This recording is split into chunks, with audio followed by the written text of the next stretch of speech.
Բարև ձեզ, այսօր կներկայացնեմ վերջին օրերի զարգացումների վերաբերյալ մեր դիտարկումները, մարդու իրավունքների պաշտպանի փաստահավաք առաքելության արդյունքները եւ առկա միտումները իրավախախտումների տեսանկյունից ադրբեջանական զինված ուժերի կողմից։ Առ այսօր նախ մի փոքր վիճակագրություն ներկայացնեմ։ Առ այսօր մենք արձանագրել ենք սեպտեմբերի 27-ից ի վեր առնվազն 37 քաղաքացիական զոհ եւ առնվազն 118 քաղաքացիական վիրավոր։ Վիրավորներից մեկը հենց գիշերն է արձանագրվել Ավետարանոց գյուղում ադրբեջանական հրթիռակոծության հետևանքով։ Նաև անդրադառնամ ենթակառուցվածքային կամ նյութական վնասներին, մեր նախնական վերլուծությամբ 10,500-ի մոտ մասնավոր սեփականություն, բնակարան, տուն, խանութ եւ այլն վնասվել է կամ ամբողջությամբ ոչնչացվել է, 1,500-ից ավելի ենթակառուցվածքային միավոր է վնասվել կամ ոչնչացվել, նաև հանրային օբյեկտներ ու արտադրական օբյեկտներ եւ 1100-ից ավելի շարժական գույք է վնասվել մեքենա մասնավորապես։ Այս թվերը նախկինում էլ նշել եմ, որ ավելի մոտավոր են եւ ճշգրտման կարիք ունեն եւ կախված եւ ծավալից, ահռելի մեծ ծավալից եւ նաեւ ռազմական գործողությունների շարունակականությունից այդ պատճառով հնարավոր չէ ճշգրտված տվյալներ ավելի մանրամասն ներկայացնել։ Սրանք մոտավոր հաշվարկներ են։ Զոհերի եւ վիրավորների մասով նշենք, որ որոշակի նախնական տվյալներ ունենք որոշ քաղաքացիական անձանց զոհվելու վերաբերյալ, հատկապես այն բնակավայրերում, որտեղ ադրբեջանական դիվերսիոն խմբերը մուտք են գործել, սակայն կրկին պայմանավորված ռազմական գործողությունների շարունակմամբ անհնար է վերջնական ճշգրտված տվյալ այս պահին ներկայացնել։ Այնուամենայնիվ ռիսկը բավականին մեծ է, նաև հաշվի առնելով Հադրութի դեպքը, երկու քաղաքացիական անձանց սպանությունը, որի վերաբերյալ տեսանյութը հրապարակվեց ադրբեջանական սոցիալական մեդիայում, ռիսկը մեծ է, որ կարող են այլ դեպքեր լինել, քանի որ անհայտ կորած մեր տեղեկություններով անհայտ կորած քաղաքացիական անձին կան տվյալ բնակավայրերից։ Եվ հաշվի առնելով նաև այն ձեռագիրը, որը ակնհայտ է բազմաթիվ ապացույցների հիման վրա, որը կիրառվում է ադրբեջանական զինված ուժերի կողմից, կրկին վտանգը բավականին մեծ է, որ այդ քաղաքացիական անձինք զոհվել են, նույնիսկ ենթարկվել են խոշտանգումների կամ մի շարք այլ ռազմական հանցագործությունների։ Հիմա գալով վերջին օրերի զարգացումներին, նշեմ, որ Ադրբեջանը շարունակաբար հրթիռակոծել, հրետակոծել է կամ ավիացիոն ռումբերով ռմբակոծել է բազմաթիվ բնակավայրեր, հիմնականում կանոնավոր եւ խիտ կերպով թիրախավորվում են Մարտունի, Մարտակերտ քաղաքները եւ նրանց հարակից բնակավայրերը, ինչպես նաև Հադրութի շրջանի որոշ բնակավայրեր պարբերաբար հրթիռակոծության ու հրետակոծության են ենթարկվել, նաև որոշակի պարբերականությամբ Ստեփանակերտն է հրթիռակոծության ենթարկվում, տեղյակ եք նաև գիշերվա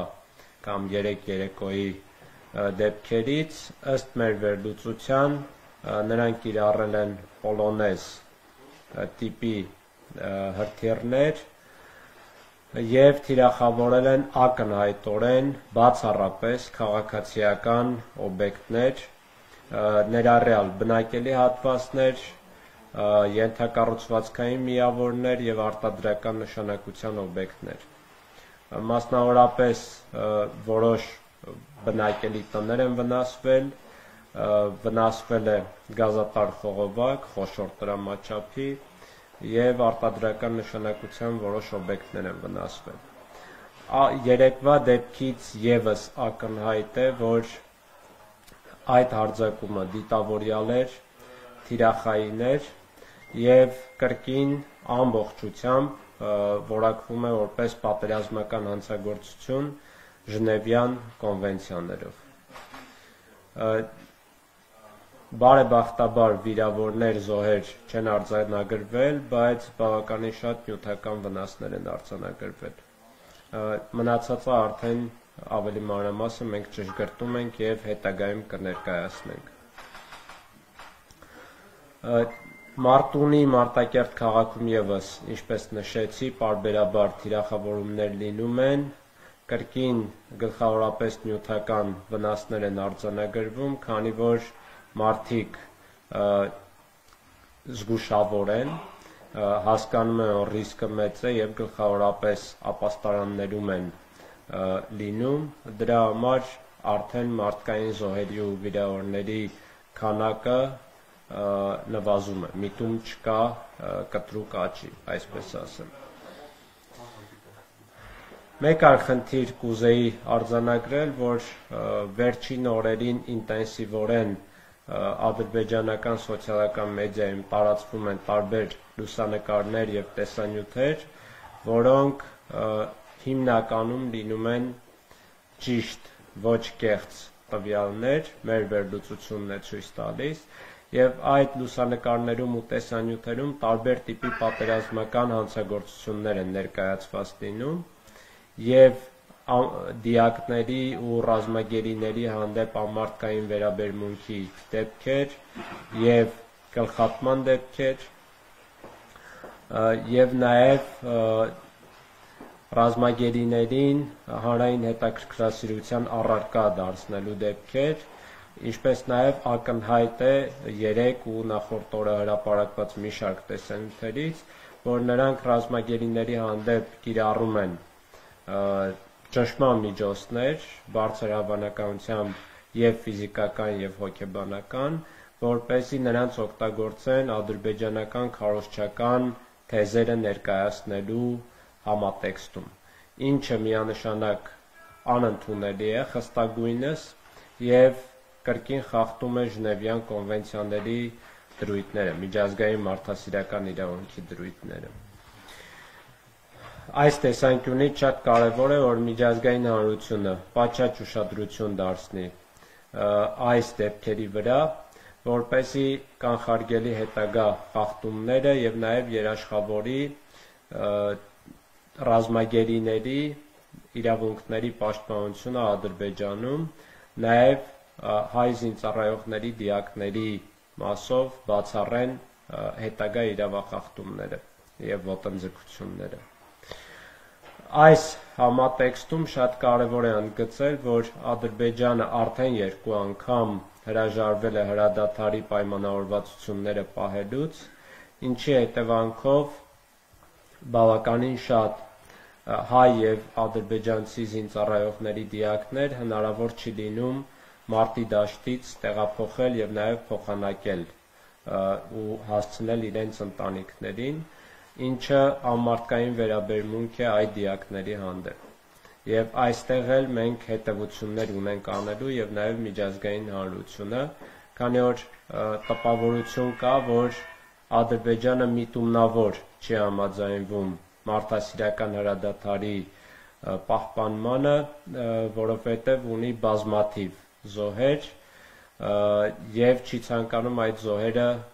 հասնեն իրենց ընտանիքներին, որը կարող է մեծ ռեզոնանս առաջացնել ադրբեջանական հասարակության մեջ։ Մեկ այլ միտում կուզեի նշել, որ ինչպես նախկինում, այժմ ավելի հստակորեն ադրբեջանական զինված ուժերը փորձում են թիրախավորել կենսական նշանակության ճանապարհները եւ այլ ենթակառուցվածքներ, որպեսզի խորացնեն հումանիտար աղետը Արցախի բնակչության շրջանում։ Մասնավորապես երեք էլ տեղյակ եք, որ հրետանային միջոցներով թիրախավորել են նաև Բերձորը, Բերձոր քաղաքը, եւ սա ցույց է տալիս իրենց միտումը, որ փորձում են այս ճանապարհը Արցախի եւ Հայաստանի Հանրապետությունները իրար կապող ինչ որ ձևով կրակի տակ պահել, որպեսզի հնարավորինս խաթարեն հաղորդակցությունը երկու հանրապետությունների միջև, որը հասկանալի է, որ հումանիտար մեծ նշանակություն ունի։ Եվ մեկ այլ հանգամանք, որ ադրբեջանական իշխանությունները քարոզչամեքենան վերջին օրերին սկսել են ակտիվորեն քարոզչական թեզեր պտտել հայերի հանդեպ դրական վերաբերմունքի մասով, համատեղ ապրելու հնարավորությունների մասով, Արցախը Ադրբեջանի կազմում տեսնելու հնարավորության մասով եւ այլն, որոնք ուղղակի քմծիծաղ են առաջացնում, քանի որ նախ Արցախի ապագան որոշում է բացառապես Արցախի բնակչությունը եւ ողջ հայ ժողովրդի աջակցությամբ, այսպես ասեմ, քանի որ մենք ենք Արցախի հանրապետության տերը, մենք ենք մեր ճակատագրի որոշողը, մենք ենք մեր հայրենիքի ճակատագրի որոշողը։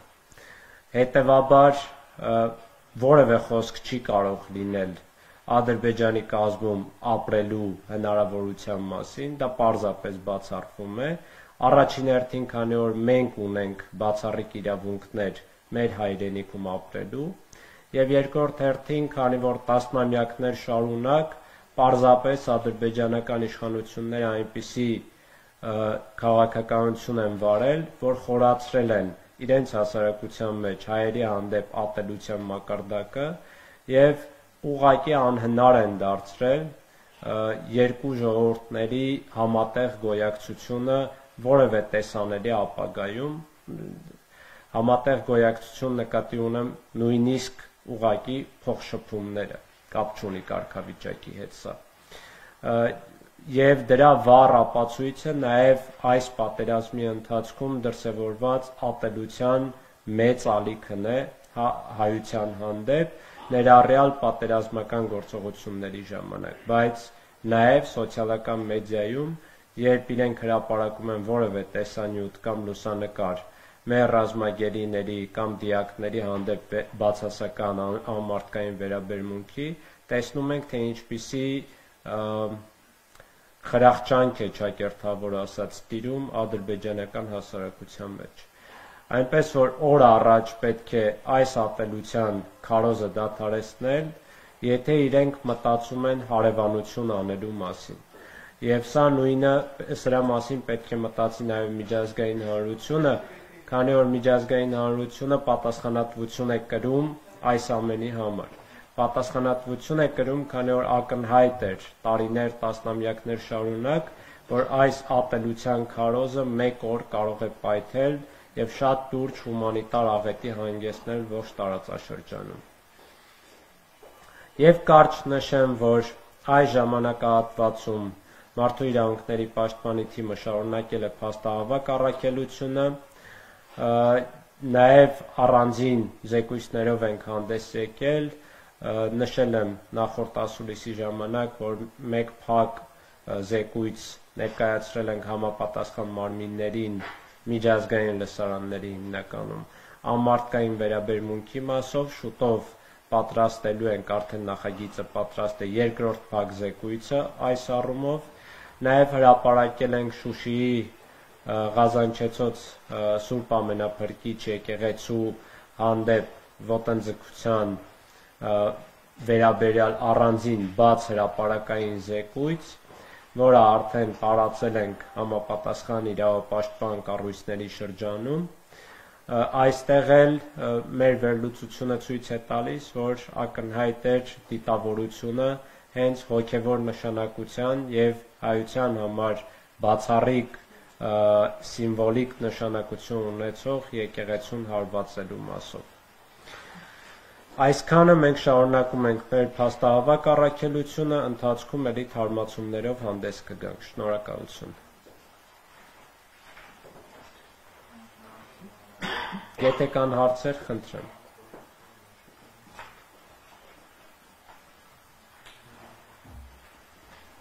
Հայաստան հեռուստատեսություն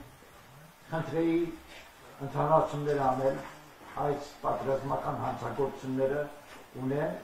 որևէ նախադեպ ուկրաինական, խորվաթական կամ ասենք սերբական մյուս հանցագործությունների բնույթ է, որտեղ նույնպես խառն է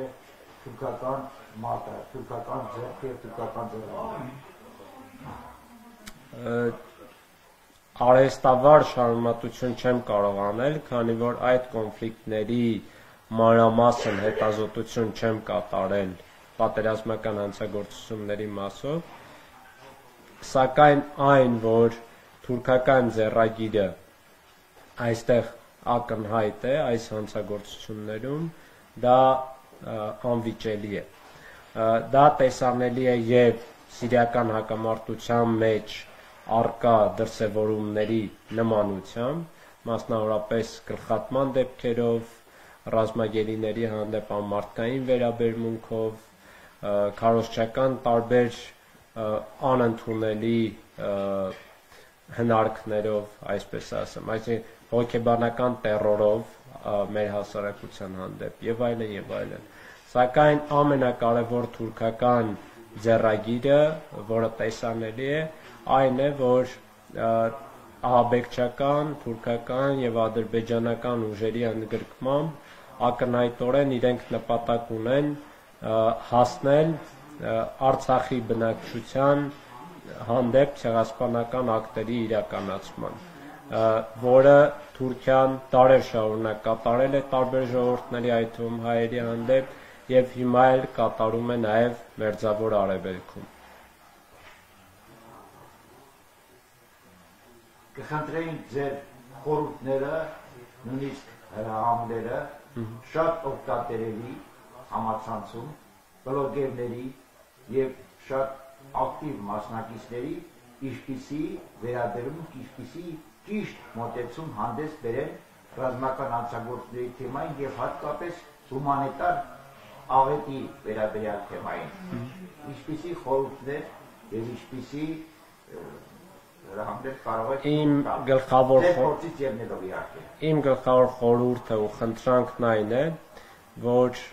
ադրբեջանական սոցիալական մեդիայի եւ լրատվամիջոցների հրապարակած նյութերը մենք չպետք է բերենք հայկական տեղեկատվական դաշտ, քանի որ դրանք բարձր տոկոսով լինում են քարոզչական բնույթի եւ ուղղված հայաստանյան հայկական ներքին լսարանին, այդ թվում պատերազմական հանցագործությունների վերաբերյալ որոշակի ահասարսուռ տեսարաններ, որոնք ցանկալի է մեր լայն հասարակությունը չտեսնի, քանի որ իրենց նպատակը ուղղակի հոգեբանական դիվերսիան է մեր հասարակության եւ մեր հայրենիքի պաշտպանների նկատմամբ։ Գլխավոր խնդիրը սա է։ Եթե այս տեղեկատվական հիգիենան, այսպես ասեմ, մենք պահենք, շատ ավելի դժվար կլինի իրենց համար հոգեբանական դիվերսիաներ իրականացնել մեր հասարակության հանդեպ։ Եվ կարևոր է նաև վստահել պաշտոնական աղբյուրներին եւ որևէ լուր ստուգել պաշտոնական աղբյուրներով կամ գոնե մի քանի աղբյուրներով, նոր դրանից հետո հավատալ այդ լուրին։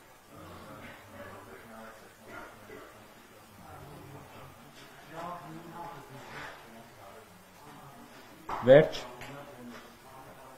Շատ լավ, շնորհակալություն։